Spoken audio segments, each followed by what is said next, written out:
What's going on, everybody? It's Frito and Weagle here today to break down the big PTR patch. 3 heroes got some interesting changes, and we wanted to discuss the ripple effect and the butterfly effect onto the metagame and these heroes in specific. Now, I think a good place to start would be McCree, because I think the conversation is pretty quick.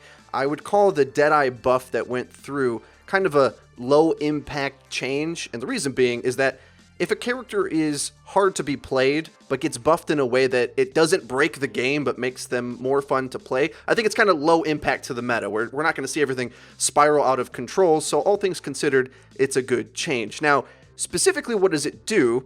Targets begin locking on quicker, and within the first second of that lock-on time, there's a little bit more of a DPS lock-on. So, in order for the skull to pop up, it has to reach an HP threshold, and in that first second there's kind of like a burst of damage that it's accumulating, and after that first second it's back to normal. But what that means is if targets are weak and like running away or something, you can kind of quick pop it on and get like a 1 second insta lock on kill. That's kind of the major difference.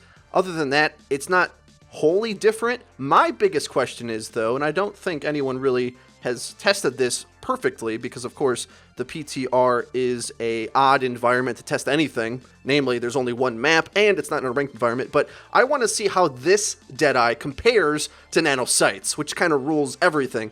If we can see McCree setting up to do some really sick Nano Deadeye plays, that could actually be quite interesting, because he more or less can like Medusa stare insta-kill you, and that could be quite devastating. I think one thing that is interesting is that at the pro level after Tracer, McCree charges his ult the fastest. So if you're playing good on McCree, you're going to have Deadeye quite a lot, and that cheeky kill when someone's trying to run away, or maybe 2 kills where they're trying to get away or they're trying to hide, well, I think that's really, really good. Now, what's interesting is we did a video the day before this patch, and everyone's memed us about this, saying that McCree needed some kind of a buff. Now, for me, what I asked for in that video, this isn't it. This is not what we expected. We said that we think when they change him, it'll be in a way to help control all of the dive comps that are running at the minute. Tracer is super strong, even called OP by some pros. Genji's really good, and we thought that somehow to keep McCree alive, because currently he doesn't really have any range and he doesn't have any mobility, so we thought that if he's going to have neither of them,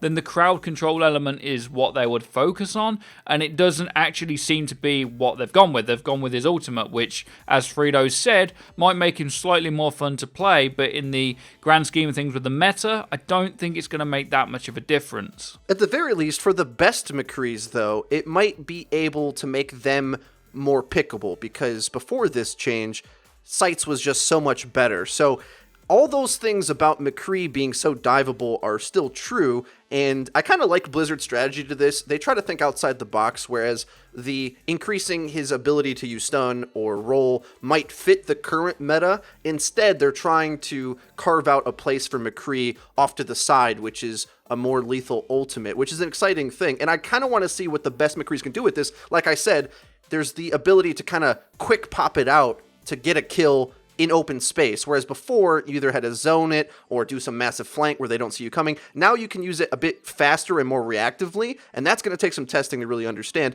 In a meta, of course, where Tracer's Pulse Bomb is probably the most devastating ultimate in the entire game, just utilizing it to get a quick pickoff kill is kind of running the pro scene, and is something that you can utilize quite well yourself. Part of that, of course, is because Roadhog Hook and McCree Stun are pretty easy to play around, meaning that Tracer can farm Pulse Bomb quite often, and since the game's been out a year, even pro players are now sticking Pulse Bombs with regularity. With McCree's Deadeye, I wonder, due to its charge rate, as Weagle mentioned, if a similar thing might happen, where the command of Deadeye might make it so that you can get these really cheeky pick-off or double kills with Deadeye where you weren't able to do so before, but it's hard to say that that's going to compete with what Soldier can do and the flexibility he offers. Okay, moving on to the more sticky Roadhog and Reaper changes. I'll go with Reaper first, being the appointed edgelord of the team. A lot of people, I think, had an immediate gut reaction to the 20% lifesteal, assuming that it's like the bee's knees, the greatest thing Reaper could have ever gotten. Oh my god, it fits the character so well. The problem with this is, though, he already had sick lifesteal, in a way. he had the orbs that he got. So it's not that Reaper can all of a sudden out heal himself. He heals himself differently. And this is a very key point that I want to make and try to separate to where the Reaper on live can do compared to lifesteal Reaper. And there's some problems that I'm going to highlight that make it so that I'm not so impressed with the lifesteal as it is now. With the orbs dropping, what you could do is pop into a duel, win it, be on low HP, go in Wraith form, now you can reload your guns when doing so, grab those orbs, burst heal yourself, and be ready to be a bit healthier for that next duel.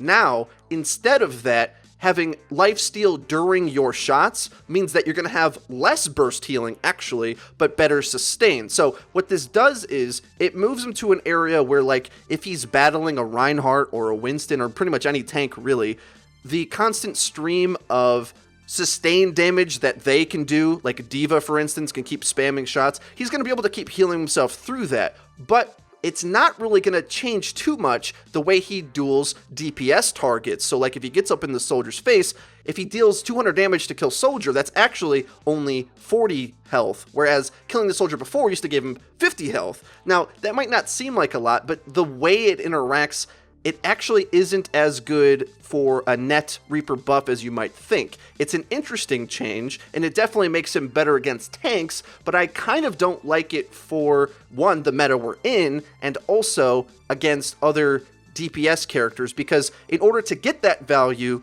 you can't put off grabbing the orbs like you could before. You could wait until you're injured to get that health in the current live version of the game, whereas with the lifesteal version, you're going to have to somehow find yourself in a prolonged engagement, and with so much burst damage in the game, that's not really going to come into effect a lot of the time. I think that the whole change is really, really cool, and agree with a lot of what Frito said. Now, one thing that we haven't seen a lot of testing on, and we probably won't until this change goes live, if it goes live, and that is Beyblade Nano. How is that going to affect the game? Because if you Nano Reaper when he uses his ultimate, it's very hard for him to die unless he gets stunned or hooked. Now, Genji can try and reflect it, but it's rarely enough to actually damage back through and kill the Reaper. And if he's also doing tons of damage now with that and healing himself, I think he's going to be extremely difficult to kill in his ultimate. Now, we already think that Reaper's really good. We've spoke about it, Frito's done guides on it,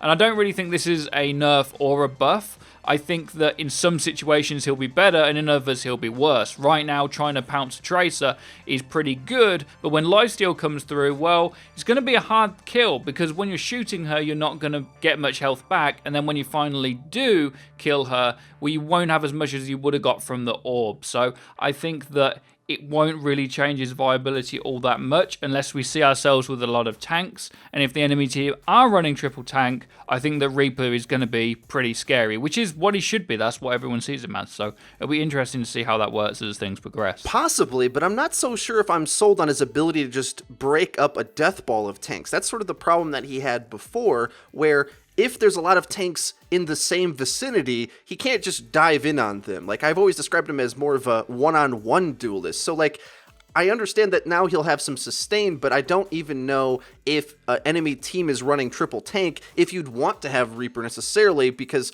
then he's just going to be in the middle of everybody. It'll have to pan out on if when you put resources into the Reaper, so like a Zarya bubble, for instance, will the lifesteal make him snowball out of control, or will he have been better in the old Reaper version, where I think with the orbs, he's better against DPS targets. With the lifesteal, he's better against tanks. And either way, I'm not exactly sure what's best for him. So there's some scenarios where he is getting more life and some where he's getting less. It's kind of a weird, tricky situation. Well, here's one thing, if you think about it this way. Before, if you dive into all the tanks, hard to kill them, you don't get healed. Well, now if you do dive into all the tanks and you're hitting shots, you are definitely more likely to survive, because if you're in the face of the Winston or something and you're doing 300, 400 damage per second, you're getting so much health, right? You're getting it all back. The max number is 56. If you get all of your shots in the head, one shotgun can heal you for 56, and you shoot, I guess, twice a second, I believe. I have to check on that. But Winston's gun does 60 a second. So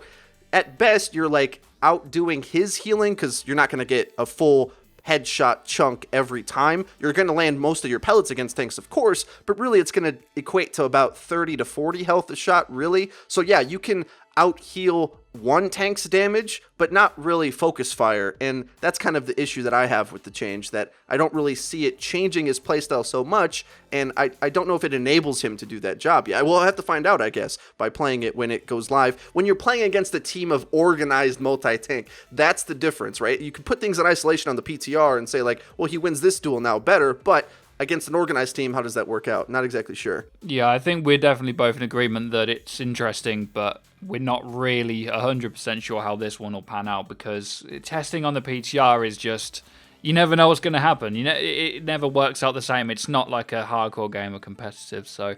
Roadhog? Now, the Roadhog changes, there's a few, right? Well, one, a slight buff that I don't think a lot of people are actually talking about, but his head hitbox being reduced, which does matter quite a lot. It mattered a lot for Winston as well, and part of the reason why between that and the bubble changes, Winston is so good now. But the scrap gun being reworked again, we're on like Roadhog version 3.0 at this point, I believe, but now he does less damage, higher fire rate, but an extra shot in the clip. This creates a very complicated scenario for Roadhog, and kind of in tandem with the Reaper changes as well, it changes so many different things. So against higher HP targets or targets that have odd hitboxes, you're going to have less consistent one-shot kills. You can't one-shot kill a Winston, for instance, after you hook combo him, but you will be able to quickly get off the second shot, which could kill them. So there's a lot of situations of Roadhog's playstyle that are now different. What I will say is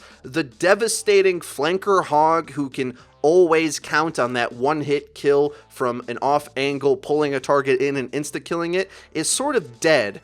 But another playstyle is kind of stronger than it was before, because what I think some people aren't realizing when they look at the one-hit kill being nerfed, and I'll put that conversation off to the side because there's more to say about that, but something that he does better now is his right-click medium range spam, because he still can do 200 damage in a shot. It's just that his one-shot kill potential is sort of different. So now, in a way, he's even scarier at his right-click spam range because he can be more oftenly spamming it. If you miss the shot, it's less punishing, but he also has an extra shot in the clip. He's just as scary as far as I'm concerned, but in different ways, if that makes sense. Maybe even he's not quite so bad against flankers. People are going to be like, what are you talking about, Weagle? He's good against flankers, he's got a hook. Well, recently, Hog's been getting wrecked by all of the multiple DPS everywhere. Now, with his head being smaller, that's a big difference, because if you play Tracer, you know you can get Pulse Bomb off of this guy easily, right? Everybody knows that.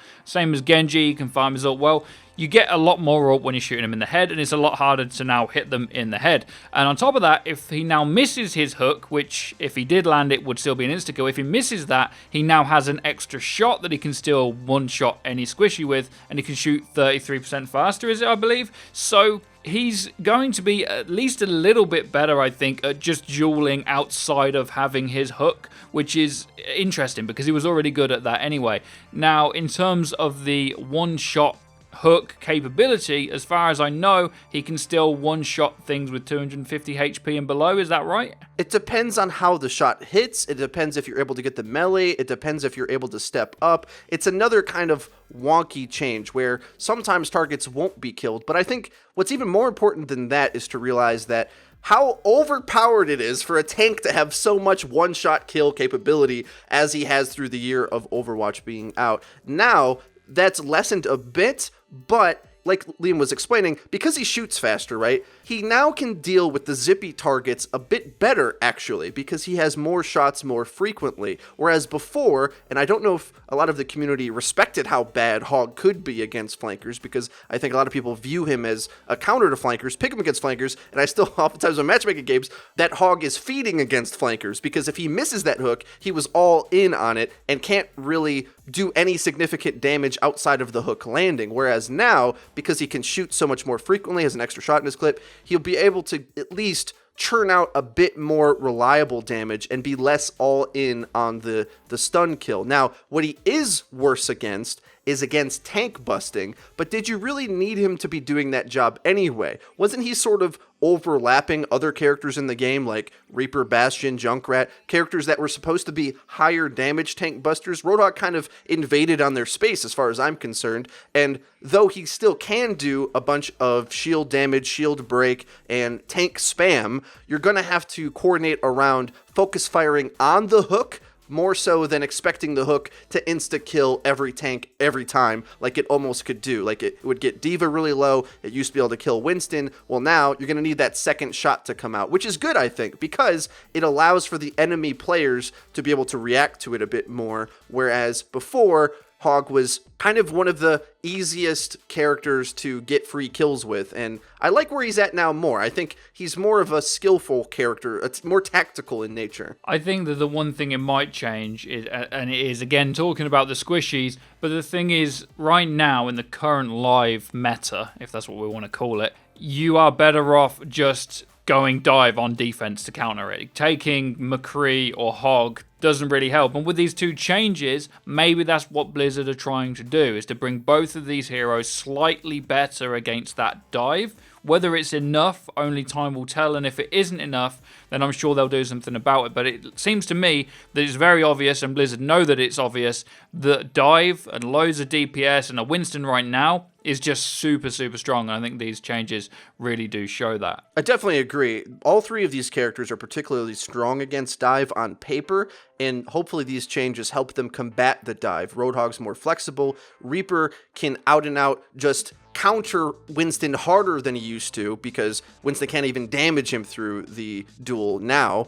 And McCree might see some space where he otherwise wouldn't due to Soldier being better. That still might be the case, but we're taking steps in the direction to see comps emerge that don't require you to just counter dive the dive. Maybe you can post up with a death ball a little bit more freely now against the incoming dive threats. There's one thing that I want to talk about, and this isn't balances, and that is the separation of hero damage and barrier damage. Now, I'm going to sound negative here because we've asked for this for a long time now. This is good. It's definitely a good first step. However, do not be fooled, because if you are gold damage, doing damage to heroes, that's great if they're dying. Now, it's going to have people defending this for a while, and I think it'll be like originally gold damage. Everyone thought it was great, and then we all found out that it wasn't. I have a feeling we could have a similar thing here. I feel like people are going to be saying, well, I've got gold hero damage. Well, if you've pelted Roadhog 1,000 times and he hasn't died once, is that damage worth anything? So it looks like Blizzard are working in a great direction there. I don't know what the next step is, but we do still have to be very careful when looking at these medals, because honestly, 99% of the time, these medals, all of them, mean virtually nothing. So we're making a step towards it, but not quite there yet with that, in my opinion. I would say nothing further to add. I've spoken about this to great length. I'd like to see damage done to eliminations, of course, because the soldier that shoots something that runs away and heals itself isn't doing as impactful damage as the character that carefully snipes off the head of something and eliminates it, but otherwise might not be doing as much trash damage. It's a very debatable thing, but I think undisputably winning a duel and actually getting a character down always equates to more value than charging ult up, which is what spam damage does. It's good at doing that, but beyond that, it has less impact on the game, of course. Now, the last thing is the map. I don't know how much you want to talk about it. You've played it more than I have. I just want to mention two little things. One, Jeff told us that the new hero news is on the horizon, and no one's found it yet, so someone find it and tell me, because I can't find it, okay? And the other thing is, I really like what they've done with the zero gravity outside. I don't think that necessarily works for Overwatch that well, and the only way we'd know is if there was more of that, because I don't think that outside area is really going to play too much in the game, obviously with a little bit. I feel like it's a little bit like Oasis, where they decided to throw in the jump pad, and personally, I would like to see more jump pads. I would like to see more, and I really like the direction Blizzard are going with these little gimmicks on these maps that could eventually turn into a fundamental part of the game, or at least a specific map. Being a traditional Quake player, if you say the word jump pads, I am automatically required to say yes, more of, please. On Hollywood specifically, remove the elevators for jump pads, that'd be great. Is that everything? I think it is, yeah. Well, guys, if you did enjoy the video, please let us know in the comment comment section down below. What are your thoughts on these big PTR changes? Is this the death of dive comp? Perhaps will Reaper all of a sudden be Beyblading through your team once again, back into the meta? Let us know your thoughts, and we'd love to read them. If you enjoyed the video, please leave a like. It does help us out and lets us know that you're enjoying the content. If you haven't already, please hit subscribe, and do be sure to hit the bell icon because we upload each and every day, and you don't want to miss your Overwatch upload. That's been it for Frito and Weagle for your Overwatch. We'll see you guys next time. Bye.